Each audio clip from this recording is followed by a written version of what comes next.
My partners here tell me that you produce a meth that's 70% pure. What I produce is 99.1. Put the cigarette out. What if the greatest villain in television history wasn't the one who killed with guns, but with words? What if the most violent act in Breaking Bad wasn't a bomb in a nursing home or a box cutter across a throat, but a whisper that broke a soul? You thought you knew this story. A chemistry teacher turned drug lord, an empire built on blue crystal. But what if the real story was happening in the shadows, in the quiet moments between explosions, in the space between a father and a son? Who never was? Have you ever wondered why Jesse Pinkman's eyes changed? Not the bruises that decorated his face like battle scars, but something deeper, the light that disappeared from them, frame by frame, episode by episode, as Walter White spoke words that sounded like wisdom but carried poison. You've watched this show, perhaps multiple times, yet somehow missed the most calculated murder of all, the slow, methodical destruction of a young man's mind by the one person he believed was finally on his side, the real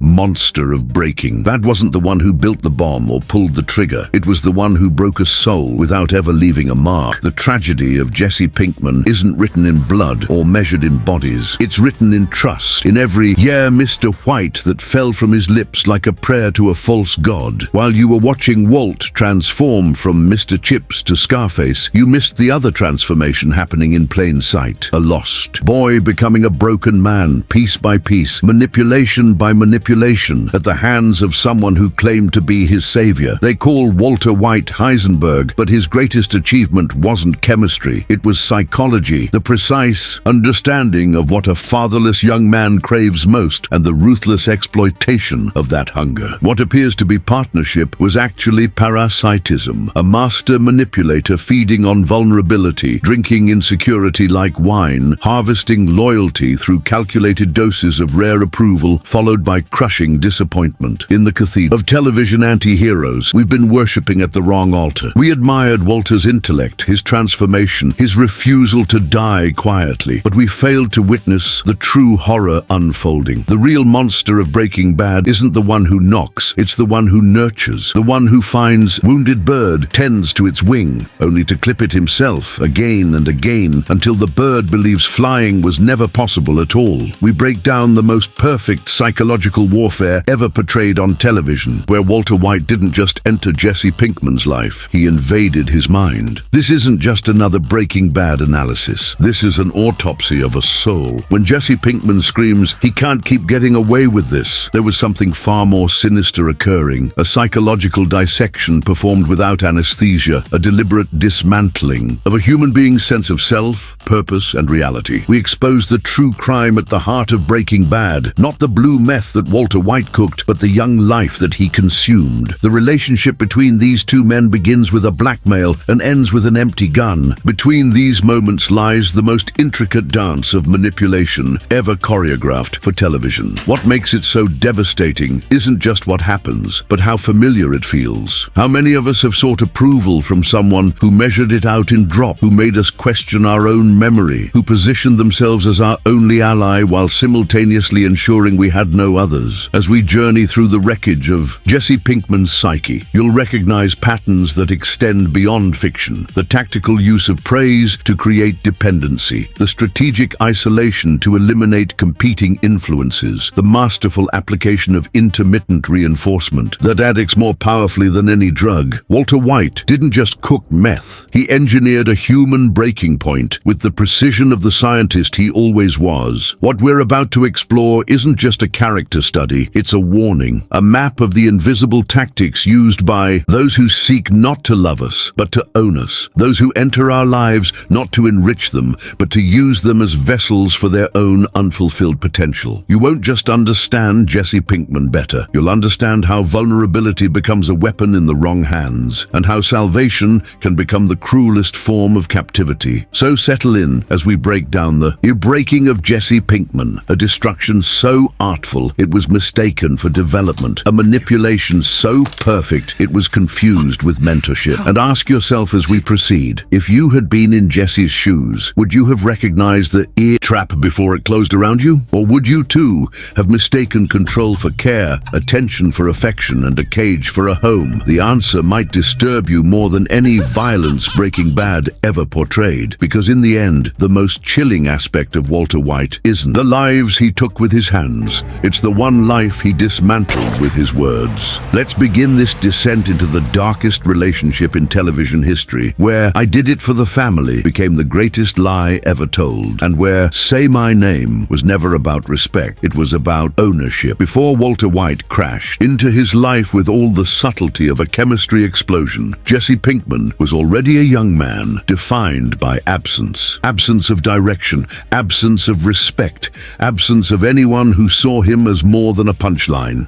Remember the Jesse we first meet, the one scrambling naked from a bedroom window, the one whose parents had already given up, the one whose own aunt's house became his only refuge. This wasn't just a character introduction, it was the perfect storm of vulnerability, the ideal foundation for what would become television's most masterful manipulation. Walter White didn't choose Jesse Pinkman because he saw potential. He chose him because he saw malleability. A young man starving for validation, desperate for someone, anyone, to look at him and see something worth investing in. And Walter, with the calculated precision that would become his trademark, recognized this hunger immediately. What appeared to be coincidence, a former student crossing paths with a desperate teacher, was actually the first move in a psychological chess game that would span 5 devastating seasons. The genius of Walter's approach was its subtlety. He didn't begin with control, he began with opportunity. You know the business, I know the chemistry. A partnership of equals, or so it seemed. But listen to the language, watch the positioning. From their very first cook,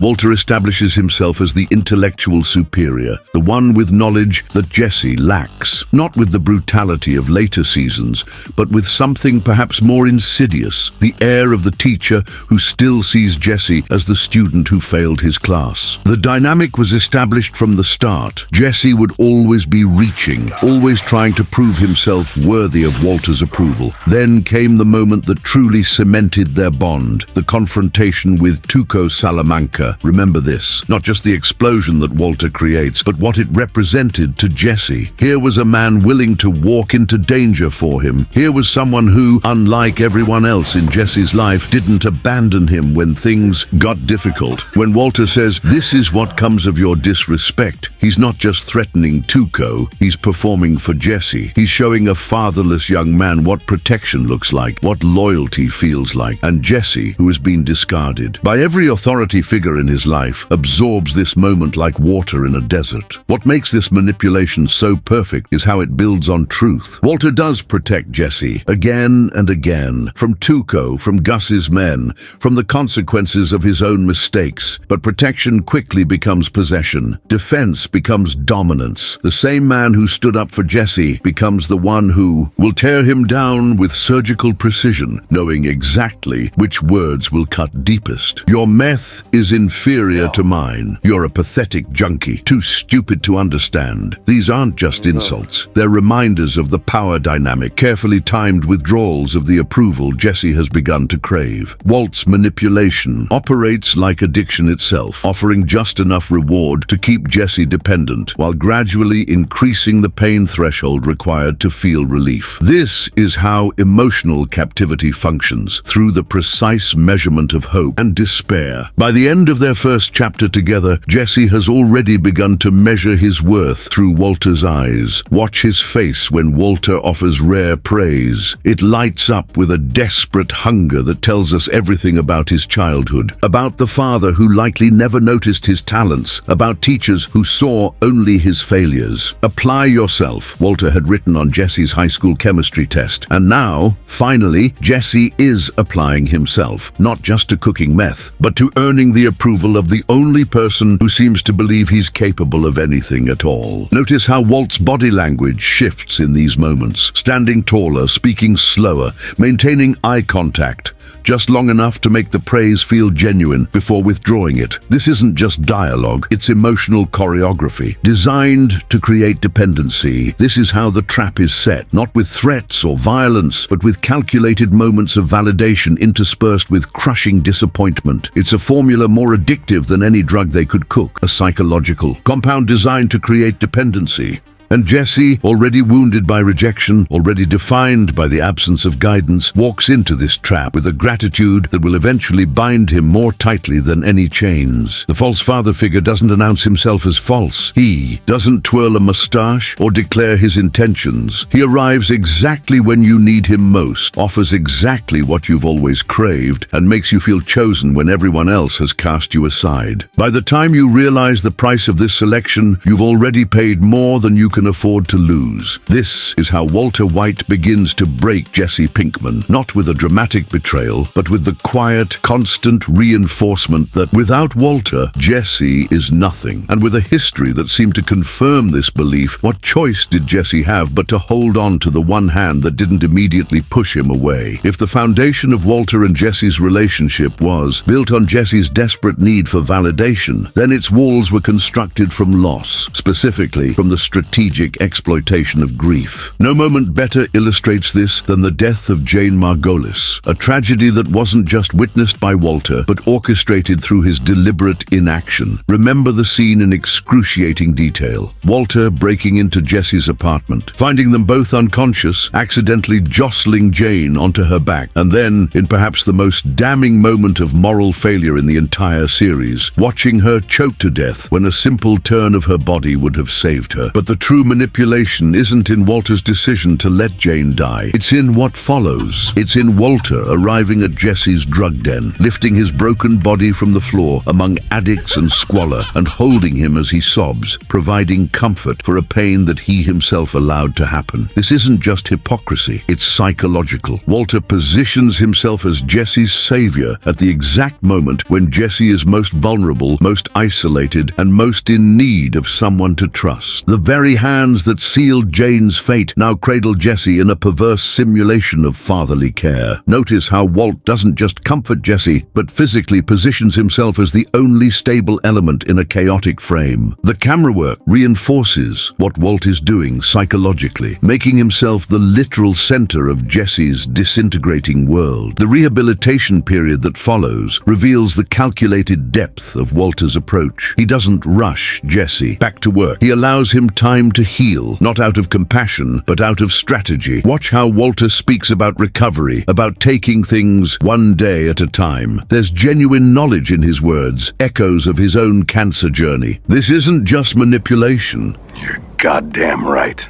It's manipulation wrapped in enough truth to make it undetectable. Walter becomes the steady voice of wisdom when Jesse's world has shattered, knowing that this dependence will bind Jesse to him more powerfully than any threat could. Then comes the masterstroke, the moment Walter convinces Jesse to murder. Gail Bertica, you have to do it, Walter insists over the phone, his voice a mixture of urgency and command. Consider what this request actually represents. Walter asks Jesse to sacrifice his moral soul to save Walter's life. He frames it as necessity, as survival, as their only option. But beneath these justifications lies a darker truth. In making Jesse commit murder for him, Walter ensures that Jesse can never return to who he was before their partnership. He burns the bridges to Jesse's former self, leaving Walter as the only connection to meaning in a life now defined by trauma. Do it, Walter repeats, each word like a hammer driving the nail deeper. The close-up on Jesse's tearful face as he pulls the trigger represents the most profound violation in the entire series, not of body, but of conscience. Walter White has made Jesse Pinkman a killer to serve his own survival. The genius of this manipulation is how it masquerades as shared experience. I've been there too, Walter implies with every interaction. I understand what you're going through because I'm going through it alongside you. But this is the fundamental lie. Walter is not beside Jesse. He is above him, orchestrating his movements like a puppeteer, ensuring that every apparent choice leads Jesse exactly where Walter needs him to be. The mentor-mentee relationship becomes a cage built from Jesse's own loyalty, his own desperate need to believe that his suffering has purpose. Pay attention to the physical positioning in scenes throughout this period. Walter stands while Jesse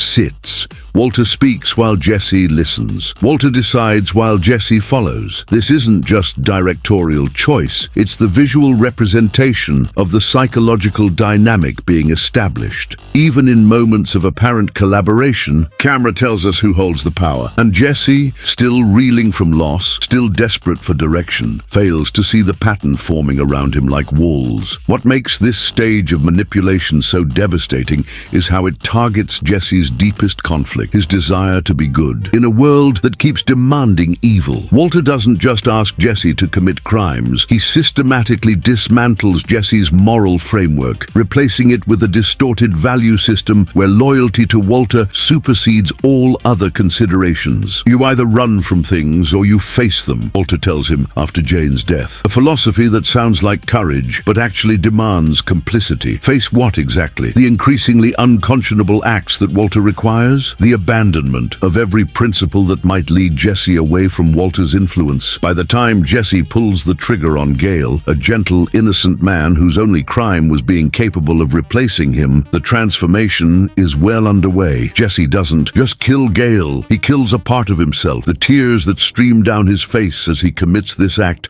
aren't just for Gale. Therefore, the Jesse who once drew superheroes in Walter White's class, the Jesse who might have become something else entirely, had different hands guided him. Who is there to interpret his trauma, to shape his understanding of what he's become? Only Walter, the architect of his destruction, disguised as the only one who can possibly understand it. This is manipulation at its most profound, not just controlling someone's actions, but controlling the very framework through which they understand those actions. Not just breaking a person, but convincing them that being broken was their inevitable destiny, and that the one who broke them is their only hope for wholeness. As this act closes, Jesse is no longer just Walter's partner or his student. He has become something far more valuable, a creation entirely defined by his creator, with no identity separate from the role Walter has carved for him. Even the most perfect illusions eventually develop fractures, small inconsistencies that, once noticed, cannot be unseen. For Jesse Pinkman, these cracks in Walter's carefully constructed facade begin to appear after Gale's murder, when the weight of what he's done, what he's been manipulated into doing, starts to crush his already fragile psyche. Watch Jesse. During this period, the hollow eyes, the self-destructive behavior, the house transformed into a perpetual party, not for pleasure, but to escape the silence that forces him to think. This isn't just character development, it's the visualization of a psychological breakdown, the natural response to cognitive dissonance too severe to reconcile. The brilliance of Breaking Bad's storytelling is how it shows Walter's response to this fracturing. He doesn't panic as Jesse spirals, he adapts. When control through mentorship begins to fail, Walter evolves his tactics. He discovers that Jesse's self-hatred has grown so profound that direct manipulation no longer works, so Walter begins to manipulate through others. Mike Ehrmantraut becomes the unwitting instrument of this new approach, offering Jesse the straightforward respect and clear boundaries that Walter has always withheld. What Jesse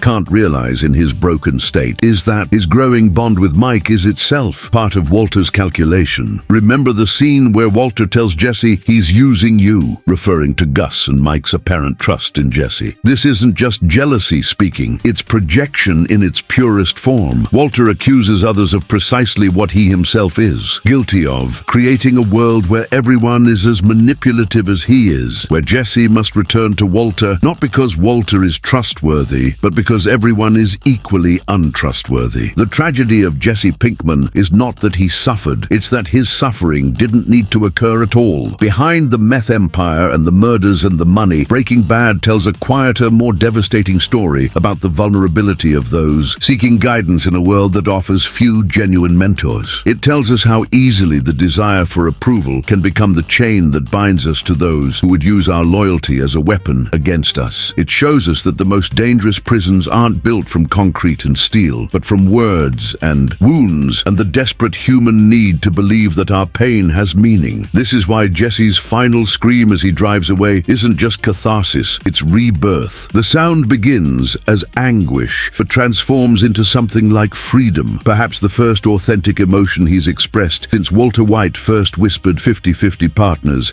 and began the process of owning another human being's soul. As we we close this analysis, consider again what Vince Gilligan and his team of writers accomplished with these two characters. They didn't just create a compelling crime drama or a meditation on the corrupting influence of power. They mapped the precise architecture of psychological abuse, how it's built, how it's maintained, and, most importantly, how survival remains. Possible even after everything that made a life worth living has been stripped away. Jesse Pinkman endures not just as a character, but as a testament to the resilience of the human spirit when faced with its most insidious predator. Those who would love us not for who we are, but for what they can take from us. In the shadow of Walter White's empire, we've witnessed something far more terrifying than any drug war: the systematic dismantling of a human soul. What began as mentorship became ownership. What looked like protection was possession. What sounded like wisdom was the whisper of a serpent, coiling tighter with every "Yeah, Mr. White" that fell from Jesse's lips. The true horror of breaking. Bad was never the violence we could see. It was the invisible wounds inflicted in quiet rooms, through calculated words designed to break without leaving a mark. If this analysis resonated with you, if you recognized patterns that exist beyond fiction, I need you to do something right now. Drop into the comments and tell me, what moment between Walter and Jesse haunted you the most? Which scene made you realize that what you were watching wasn't partnership but predation? Your perspective might illuminate corners of this relationship that others missed, because in stories this complex, no single viewing captures every shadow. This channel exists to uncover the truths that fiction reveals about our real world. If you found value in this exploration, in seeing beyond the surface of a story you thought you knew, then become part of our community. Subscribe and activate notifications so you don't miss our next journey into the heart of darkness that hides within beloved stories. This isn't just analysis, it's archaeology of the human condition, excavating lessons buried in entertainment. As we part ways, I leave you with this thought. Jesse Pinkman escaped not through vengeance, but through refusal. His freedom began the moment he said, "Do it yourself," denying Walter the satisfaction of controlling even his final act. This is the hidden wisdom at the heart of Breaking Bad's conclusion. Sometimes survival means rejecting the story others have written for us, even when they've convinced us it's the only story possible. If this journey through Breaking Bad's darkest relationship affected you as it affected me, type this in the comments. I'm not in danger. I am the danger. Put the cigarette out.